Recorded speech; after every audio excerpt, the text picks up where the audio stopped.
Biblia. So diri po kami ani para magdara iyo nga ito na ibang nga relihiyon, iba nga mga panugduan, iba nga simbahan, nawang po purpose in pag hatag na puhin na sayuran mahiunong dito natin kataluwasan.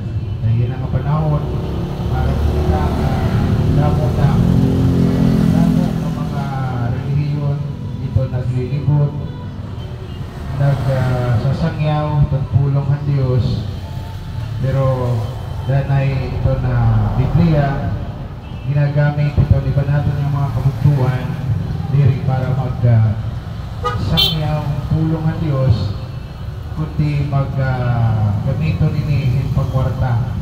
So kami po pinaaga din ito natin na manyag barangay ito na mabuhay ubay nga aga ito mga tuminong-nong ito mga pagdinhi na mumuno ubay kumaga ito nga tanan.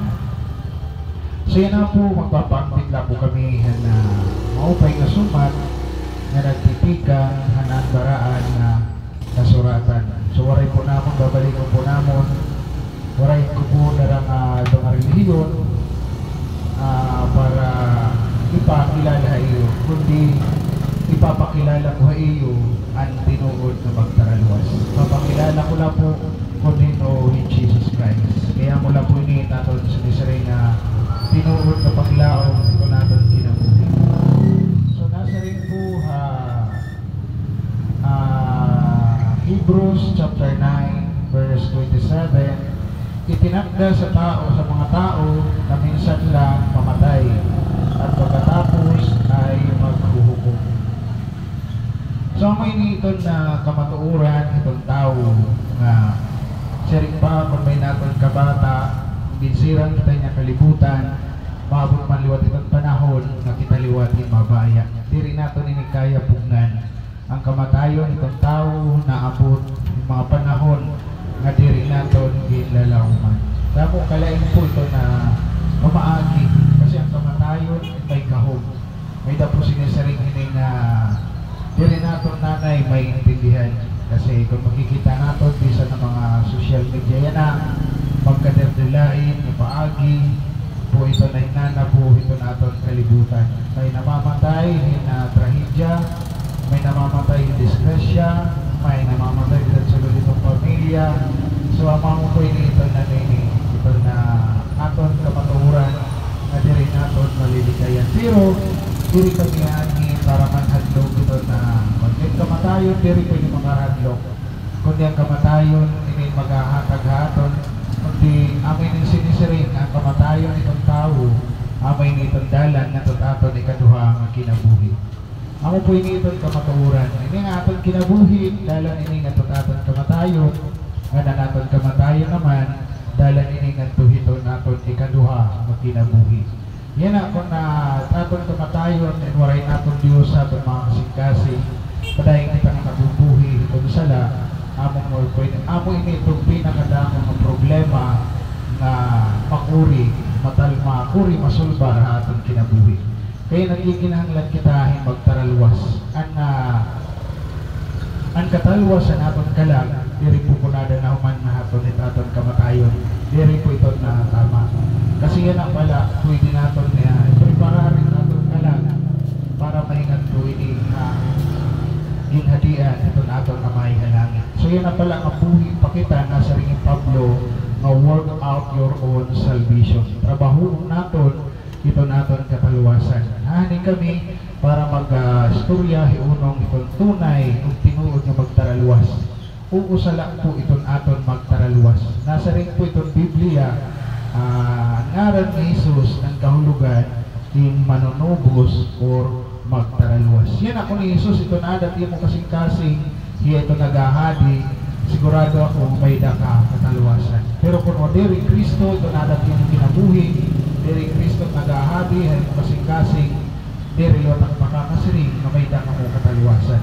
Kaya itong tao, naisira kita ng kalibutan na may daradara na nga sala atong mga kalugaringon. Kung kikitaan natin bisan itong bata, katao itong bata, kanito niya pag-usa ka tubig, diri man ay tutugtuan na maging maraot na tao. Kay itong bata, nadako, maada na itong haina.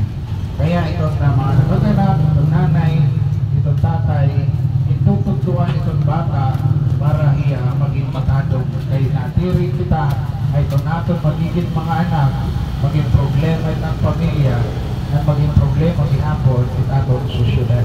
Ako yung ito na rin, hinahanglan na mahibaro kita ang kamaturan. Kay nasa rin nga dyan, 32, ang kamaturan, amoy niyan, maghahatag aton hin kagawasan. So yan na, ano ba naging hadlang kaya nung ang tao na mula sa Diyos. Ang tao na mula sa Diyos, inunong at sala. Kay nasa rin nga Roma chapter 3, verse 23, sapagkat ang lahat ay nagkasala at walang sinumang nakaabot sa kaluwalhatian ng Diyos. So matanan kita mga tao magpakasasala. Ano man itong estado at atong kinabuhi, ano man ito mo naabot, ano man ito mo kamutangan, waray mo ini-accepted. Matanan po kita magkasasala. Waray bisan mo sa nasa rin nga ni Pablo, Roma chapter 3 verse 10, walang matuwid, wala kahit isa. Kareksid nun, waray na atong patadong. Bisan madiano ka pa kabuutan, masaring ka na waray ng bisyo, di ka ng babae, diri ka ng lalaki, diri ka ng awa, diri ka ng batay, pero diri ka reksid nun, na waray mo sala. Matanan po kita magpakasasala. Verse 11, walang nakakaunawa, walang naghahanap sa Diyos. Amo po ini at makuri. Kaya nagilinugari nila kita nga tanan, nagpinanin mo kita na atong kalugaring ng Diyos, nagpinanin mo kita na atong tutuuhan, mawaray na lugod naton na sering pasang kita, tuuhi, ang tunay na Diyos. So walang naghahanap sa Diyos. Verse 12, ang lahat ay lumihis ng landas at nagpakasama. Walang gumawa ng mabuti, wala kahit isa. So ang po yung naging problema ang tao. Ang tao ay nakasala, ang tao ay nahimulag sa Diyos. Ang tao ay kukuri ang pag-abot sa Diyos, kung na niya kalugarin mo nila, amuan na iya tatapuran. Kaya nasa rin itong Biblia, ang kamatayon, in may dahini kabayaran. Nasa rin Roma chapter 6 verse 23, sapagkat kamatayan ang kabayaran ng kasalanan. Ngunit ang walang bayad na kaloob ng Diyos ay buhay na walang hanggan sa pamamagitan ni Kristo Jesus na ating Panginoon. Ang kamatayon na mo atong kabayaran ng atong mga kasalanan. So diri po ang atong kamatayon na atong lawas. Kaya no, ini nga atong lawas diri po ini sapat ng kabayaran. So ang namatay hang krus, diri po kita, ang namatay hang krus ang may Ginoo Kristo. So kung napansin niyo, nagsalinurong kita, naglabay ng mga adlaw, ang Semana Santa, ipagpakita na may ada Diyos, nga kinani nga kalibutan, iya nagpakatao para magbiling para magbiling aton na mga magpakasasala. Kaya pinakitahan Diyos ang iyada ko magugma aton, nasabtang kita ay magpakasasala pa, iya inamatay tida akros. Nasa rin Roma chapter 5 verse 8, ngunit pinatunayan ng Diyos ang kanyang pag-ibig sa atin nang mamatay si Kristo sa krus nung tayo'y makasalanan pa. So matanan kita magpakasasala, pero ang gugmahan Diyos inwaray katugtuban. Hinigugma kita ang tanan ng Diyos kay Kristo, kay Ginoo Kristo, inagsakripisyo, didahang krus, namatay, gilatok, ay ginraisan, gipasan ang krus para maaton katanan. Kaya amoy ni ang pagpakita kadako magugma ang atong pagkagaraho. Mahal na mahal kita ang atong buhi ka Dios.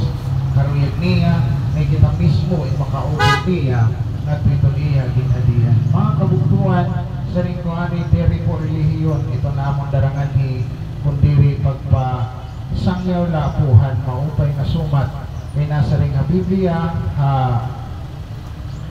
John chapter 14 verse 6, sumagot si Jesus, "Ako ang daan, ang katotohanan at ang buhay. Walang makakapunta sa Ama kundi sa pamamagitan ko." So kung diri Kristo ito natin magiging Diyos, kung diri Kristo ito natin magiging mga tagapagtalwas, diri po kita pasusudlon nga dito niya ginhadian. Inasa rin ito Biblia, ang hinuman iglirong ako, dito itong atubangan itong mga tao, iglilirong kumaliwat, dida itong ako ginhadian. Amo po ito pinakamakuri. Kung kita nato, mamay nato ikaduha kang ginabuhi, kung nato kita mamay nato kalag, so kariliksid nun, kaya na pala, kinahanglan may baro kita kung ito talaga ang tinuod nga taga pagtaluwas. Ang tinuod nga magtaraluwas sa katong kalag, amulay Ginoo Kristo. Waray na po iba. Kaya ni kami, para magpasakyaw itong Ebanghelyo, para ipasakyaw ang kamaupay ni Kristo at ang mga ginabuhi, para ipasakyaw makita ang mga tao, mga taga ng paglao. Makabati kita, ang pulong ng Diyos. Kinasal ito Biblia, na pagpamati, ang pulong ng Diyos, dida nagtitikang ang atong pagtuo, nagtuhaya. Mahal na mahal kita ang atong makagarahong. Kaya lang, danay kita busy, ito natin mga buruhaton, danay waray tatay para kang Lord, pero kabugtuan, na panahon na Diyos, kinahanglan, matagantay ang panahon. Kaya pag-abot itong panahon, pag ikitangani, mawara din ang kalibutan, waray natin relasyon at sumaiya, amo ko yung pinakamakuri na sitwasyon na kinabuhi. Diri ko kita kakarawaton, kung diri Kristo, amo ito nagahadi atong mga kasing-kasing.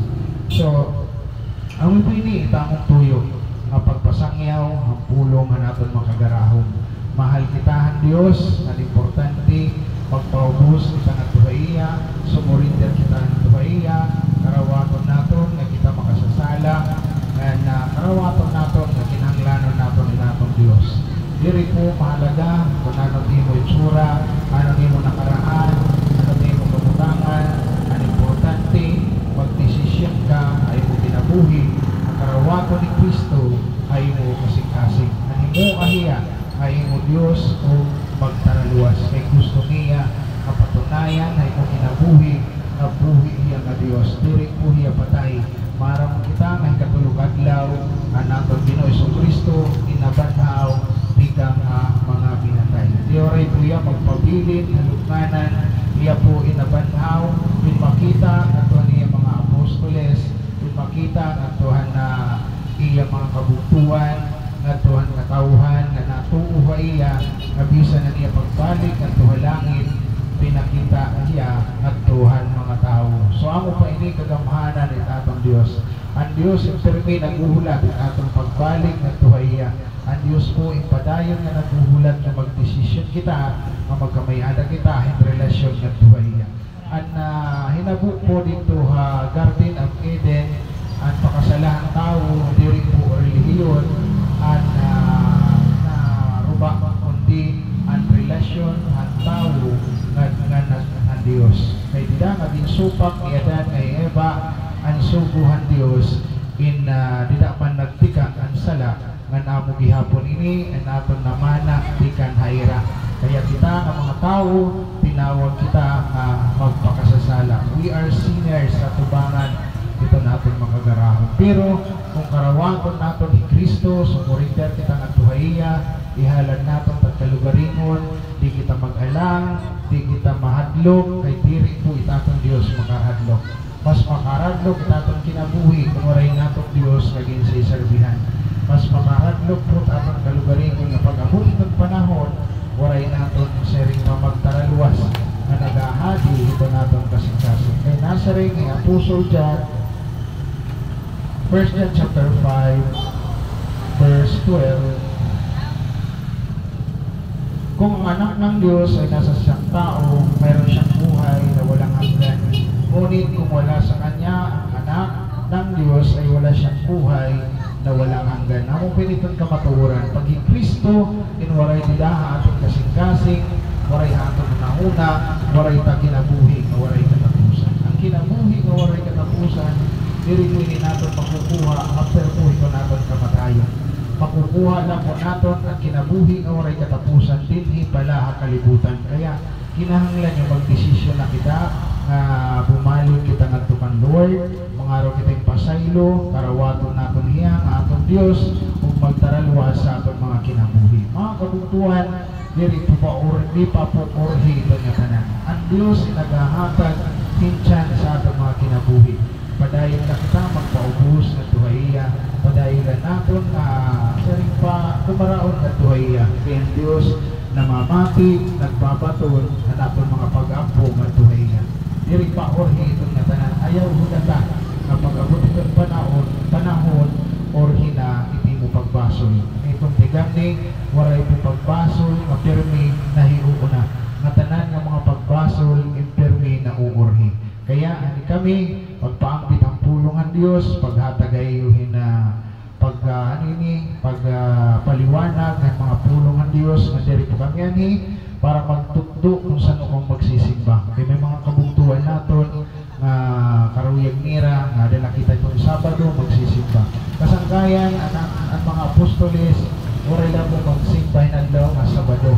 Ang apostoles kada adlaw nagsisimba. So karigsit nun, kung magsimba ka Lunes, Martes, Merkulis, Huwebes, Biyernes, Sabado, Domingo, inuunor nini ito naton Dios kung kinasingkasing ani mo pagsimba nga tuhaya. Amula po ito na angay naton mahibaruan. Ang maging kapitaliwat, maging maaram, hindi natin kinahanglan na istoryahan, may maaram kita ito natin kagawasan. Mga kasangkayan, mga kabungtuan ko, dila Ginoo, mula po ini, nananlas na verse na ako inahatag kayo.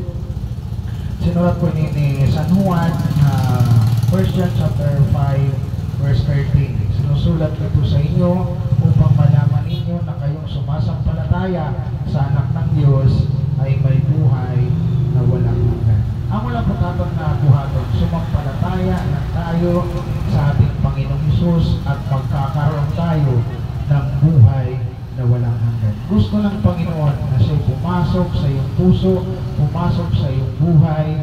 Gusto ng Diyos na mapatunayan niya kung gaano kanya kamahal. At dahil ng Diyos na gumawa siya ng mga milagro sa buhay mo. Gusto ng Diyos na pagpalain ka, gusto ng Diyos na pagalingin ka, gusto ng Diyos na magtagumpay ka sa iyong buhay. Dahil yung po ang plano ng ating Panginoon. So yun ang mga oras, may dako ipapabati na kanta para haatong nga tanan. Saan kami lumakat, saan kami bumaya, and sana hindi nga kanta magbigaw hatag inihaton hin. Pag hinumdum nga ang aton kinabuhi inhiram huram la naton haton Dios.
So yan na sa kami bumaya, tuguti kami pagampuhin ng lugar, magampo kami para iyo ay na tagdaw, kung manghihinaot ng Diyos ay na magpitisyon at ng tanan, matagan kita pa, hindang mga grasya, proteksyonan kita, ito na itong mga kagarahon.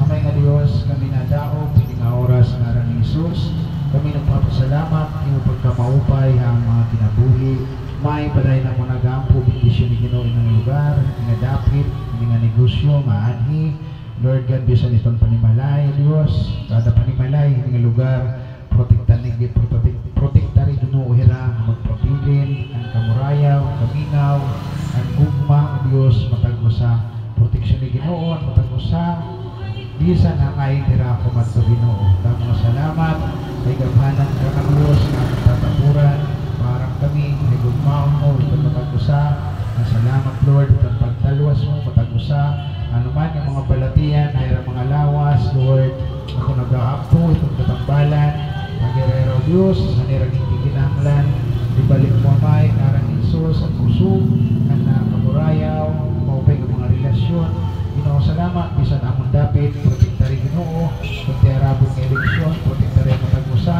na maging mahimya mo Diyos, na napagbubuhaton na pinilay, ito namang dapit, bisang paman na bubus ng Pilipinas, Ginoo salamat, hindi sila ito matag-usa, tanan niya nakakabatihan ng mga pulong, yung mga katawan itong giwan, protektari kami, itong mga kalamidad, mga sakit, disgrasya, kadalanan, kabiri kami, ani mo baraan nga dugo, padayon mo kami updan, ani mo kang hilan Ginoo salamat amay, natas ka namon, pinapasalamatan, pangalan na namayan namin ng Espiritu Santo, para ni Kristo namong Ginoo.